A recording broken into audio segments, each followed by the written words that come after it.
Assalamualaikum warahmatullahi wabarakatuh. Salam sejahtera untuk kita semua. Selamat pagi, selamat datang di kelompok 3 mata kuliah pengantar hukum Indonesia. Saya Kurnianita Asih. Sebelum saya mulai sesi ini, saya akan mengenalkan nama-nama kelompok saya dari depan kelas. Saya Teh Maharani. Saya Sayutaul Jogotarigan. Saya Firman Papan. Saya Siti Sudari. Saya Jamsan Papan. Setelah sesi perkenalan ini, kali ini saya akan berbicara tentang sejarah hukum Indonesia. Di sini saya akan menjelaskan secara singkat apa itu sejarah hukum Indonesia. Sejarah hukum adalah salah satu bidang studi hukum yang mempelajari perkembangan dan asal-usul sistem hukum dalam suatu masyarakat tertentu dan memperbandingkan antara hukum yang berbeda karena dibatasi oleh perbedaan waktu.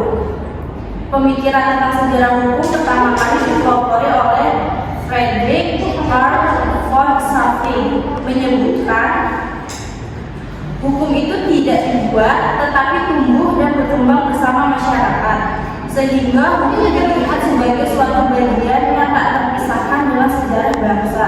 Oleh karenanya hukum berubah menurut waktu dan tempatnya, dan apabila dikatakan hukum itu terus tumbuh, maka dapat diartikan bahwa sistem hukum yang sekarang senantiasa berhubungan dengan sistem hukum di masa lalu yang terlebih dahulu terbentuk dan berlaku. Indonesia sendiri adalah negara yang dulunya pernah dijajah oleh bangsa Eropa, kan ya? Mungkin dari teman-teman ada yang tahu nggak sih sejarah hukum di Indonesia sendiri pada masa penjajahan Eropa itu seperti apa? Baik, izinkan saya untuk menjawab pertanyaan dari saudari Lita. Sejarah hukum di Indonesia yaitu pada masa penjajahan bangsa Eropa sampai dengan tahun 1942. Pada masa penjajahan Belanda pertama, pengaruh hukum di Indonesia sangat kuat pada saat ketika dijajah Belanda yang terjadi selama kurun waktu 350 tahun, yang secara masif menjadikan hukum Belanda sebagai hukum yang memiliki cengkraman yang kuat terhadap sistem hukum di Indonesia, yang akhirnya menggeser berlakunya hukum asli atau hukum adat yang ada pada waktu itu dan berlaku di tengah-tengah masyarakat di Indonesia. Momen penting pada masa penjajahan Belanda periode ini adalah dengan diawali dari kedatangan bangsa Belanda ke wilayah Indonesia dan mendirikan perkumpulan De Vereniging Oost-Indische Compagnie, selanjutnya disingkat VOC, yang saat itu dikenal sebagai sebutan kompani oleh kalangan bumi putra atau seiring atau bahasa Indonesia. Seiring waktu berjalan, perkembangan VOC yang awalnya hanya menduduki beberapa kota seperti Ambon, Jakarta, yang kemudian disebut Batavia dan sekarang bernama Jakarta, Surabaya, Tuban, dan Makassar, kemudian memperluas wilayahnya hingga meliputi seluruh wilayah Indonesia. Dengan demikian, perluasan wilayah kekuasaan atau VOC mempengaruhi perkembangan hukum VOC di wilayah kekuasaannya. Selanjutnya, untuk menambahi keterangan tersebut akan dilanjutkan oleh saudara Sundari. Selanjutnya saya akan menjelaskan sedikit mengenai pada masa penjajahan Inggris. Setelah Indonesia sebagai daerah jajahan oleh pemerintahan Belanda kepada Gubernur Jenderal di India, Thomas Stamford Raffles, untuk memimpin pemerintahan di Indonesia. Pada masa interbelum Inggris, Gubernur Jenderal Thomas mencoba menerapkan sistem eksploitasi yang baru, yaitu sistem London sistem baru. Sistem yang dirancang Raffles tersebut sebagai bentuk finansial yang dibayar oleh setiap petani dalam bentuk uang, sedangkan pemerintah hanya berkewajiban merangsang petani agar menanam ekspor yang paling menguntungkan. Pada hakikatnya, di satu pihak, Raffles ini memberikan kepastian hukum dan kebebasan berusaha tanpa adanya unsur paksaan, seperti yang terdapat dalam sistem yang diterapkan VOC. Sementara di sisi lain, sistem ini dianggap sebagai menjamin arus pendapatan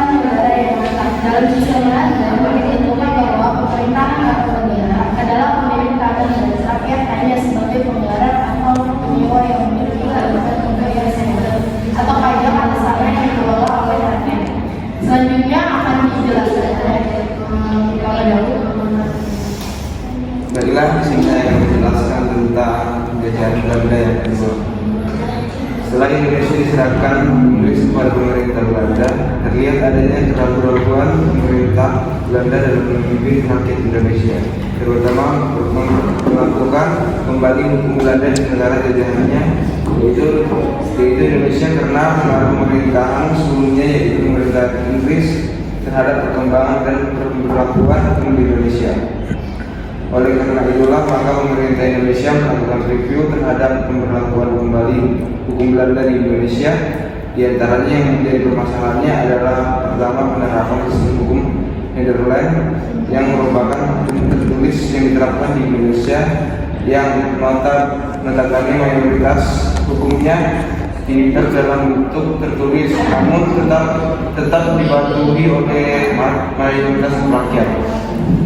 Masalah kedua adalah adanya perbedaan sosial kultur di masyarakat Belanda yang menganggap bahwa kedudukan semua orang adalah sama, baik hak dan kewajibannya sama, sedangkan di masyarakat Indonesia terdapat perbedaan kelas sosial berdasarkan kelas bangsawan dan kelas rakyat biasa, yang mana prinsip persamaan hak dan kewajiban di depan hukum atau equality before the law yang berlaku di masyarakat Eropa tersebut, jika diterapkan di masyarakat Indonesia, kalau itu pasti akan menimbulkan gejolak dan penolakan, terutama dari kalangan bangsawan kerajaan yang berada pada skala sosial lebih tinggi dibanding rakyat jelata. Masalah ketiga adalah sejauh mana hukum Nederland dapat atau tidaknya diterapkan kepada bangsa Belanda yang ada di Indonesia, dan juga terhadap rakyat Indonesia yang mempunyai hukum asli atau hukum adat yang jauh berbeda. Belum juga polemik penerapan hukum tersebut apakah juga diterapkan kepada penduduk yang bukan orang bumi putra seperti orang Tionghoa, Timur Asing dan keturunan Arab yang sudah ada di Indonesia. Di era ini, ilmu pengetahuan hukum di Eropa mulai berkembang pesat, dan hasil yang dicapai oleh terbentuknya kodifikasi hukum perdata atau Ulrich Wetboek atau hukum dagang atau Wetboek van Hooghandel atau WPK, hukum pidana Wetboek van Strafrecht atau WPS, hukum acara perdata dan hukum acara pidana yang dilakukan Nederland sebelum tahun 1840, sehingga pada saat itu juga dinyatakan berlakunya kodifikasi hukum tersebut di atas Indonesia berdasarkan asas konkordinasi, namun hanya berlaku hanya untuk bangsa Eropa. Sementara itu, Elmine Bepalingen van WGB atau AB, ketentuan umum mengenai peraturan perundang-undangan, diberlakukan sebagai peraturan untuk mengatur pergolongan penduduk serta yang berlaku bagi setiap penduduk Indonesia. Berikutnya saya akan kepada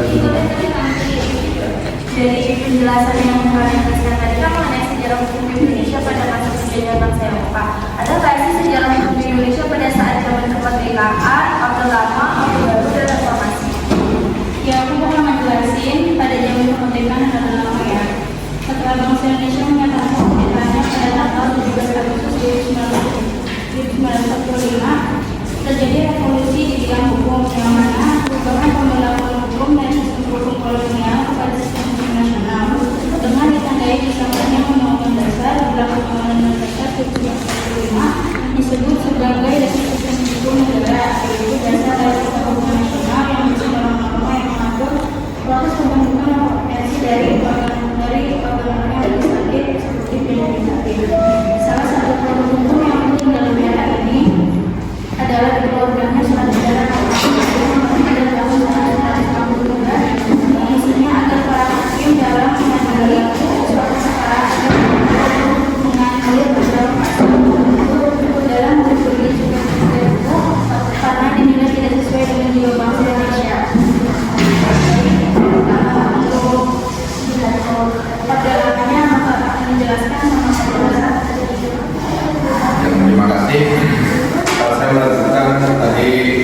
apa yang ditanyakan oleh teman kita, saudara Bintang. Memang kalau misalnya kita buat tahapan tadi dari apa yang dijelaskan oleh teman-teman semuanya, maka bisa kita katakan perkembangan di Indonesia itu dimulai dari hukum masa penjajahan, lalu beralih ke Orde Lama, yaitu setelah adanya bagian setelah Indonesia memproklamirkan kemerdekaannya oleh proklamator kita Bapak Soekarno dan Hatta. Nah, kemudian setelah kepemimpinan dari Soekarno, beralihlah kepemimpinan lagi ke Soeharto yang kita sebut sebagai Orde Baru. Nah, setelah berakhirnya kepemimpinan Soeharto, beralih ke B.J. Habibie dan beralih lagi ke Abdurrahman Wahid, lalu lanjut sampai sekarang ini, itu yang disebut dengan zaman reformasi. Nah, dari perubahan tersebut pada zaman Orde Lama, di sana Indonesia menetapkan Undang-Undang Dasarnya adalah pada tahun 1945. Nah, karena itu, karena masih baru, sesuai dengan tadi pertama hukum yang dikatakan tadi, bahwa hukum itu sebenarnya sudah dibuat. Tapi hukum itu adalah yang berlaku di masyarakat. Nah, jadi oleh karena itu, ketika ada pun nomor 145, bukan semerta tidak melupakan hukum yang lama. Hukum yang lama tak berlaku. Dan itu bisa kita lihat sampai sekarang. Ya, dalam hukum-hukum pidana, hukum perdata, itu juga bersumber dari hukum-hukum pada zaman penjajahan juga. Sehingga pernyataan itu memang benar bahwa hukum itu tidak dibuat, tapi apa yang berlaku di masyarakat itulah yang dibuatkan menjadi hukum. Jadi tidak diciptakan. Nah, pada zaman Orde Lama, karena terjadinya gejolak kepemimpinan atau bisa dikatakan perebutan kekuasaan antara yang disebut sekarang dan Soeharto, yang kita kenal dengan peristiwa G30S PKI, gerakan G30S PKI, Indonesia bergejolak, lalu MPRS menetapkan Soeharto pada saat itu sebagai presiden sementara Indonesia, yang kemudian dibuat kembali, maka muncullah yang namanya Orde Baru.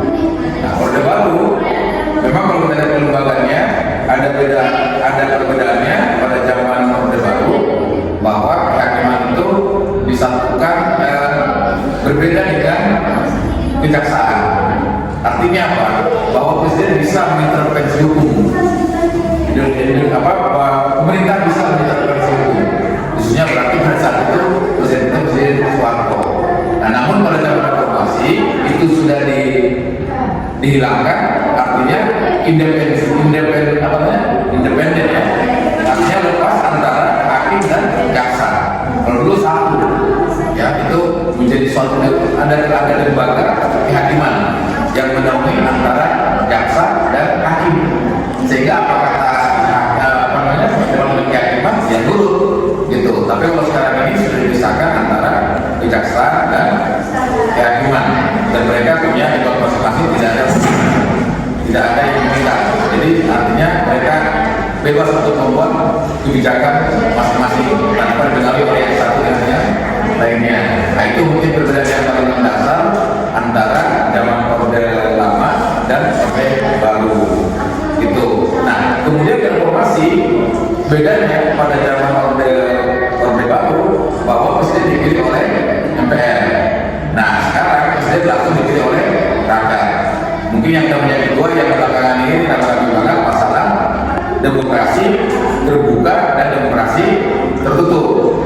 Terbuka itu maksudnya bahwa rakyat langsung memilih anggota DPR-nya, sementara kalau tertutup hanya memilih partainya. Yang menentukan DPR-nya adalah partainya. Jadi kalau misalnya kita ambilkan ketua partai, misalnya Megawati PDIP, itu kan urutannya ya Megawati. Kalau sekarang kan kalau terbuka itu kan siapa yang kita yang suka, siapa yang kita pilih itu yang kita tusuk. Berarti soal yang terbanyak dia udah langsung melaksanakan gitu kan. Nah, yang walaupun nanti juga ada hukumnya juga kan, tapi berdasarkan Mahkamah Konstitusi ya, yang sudah menetapkan bahwa yang paling baik adalah sistem demokrasi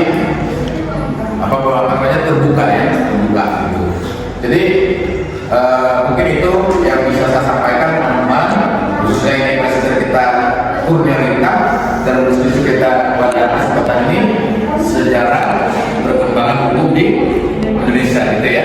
Mas. Mungkin di sini saya akan membuat kesimpulan dari penjelasan yang teman-teman kami sampaikan. Adapun kesimpulannya yaitu hukum itu tidak dibuat tetapi tumbuh dan berkembang bersama masyarakat, sehingga hukum dilihat sebagai suatu bagian yang tak terpisahkan dengan sejarah bangsa.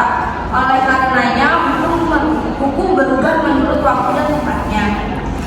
Namun dengan seiringnya waktu berjalan, perlu kita memahami dan kembali berpijak pada salah satu teori hukum bahwa hukum bersifat statis dan dinamis,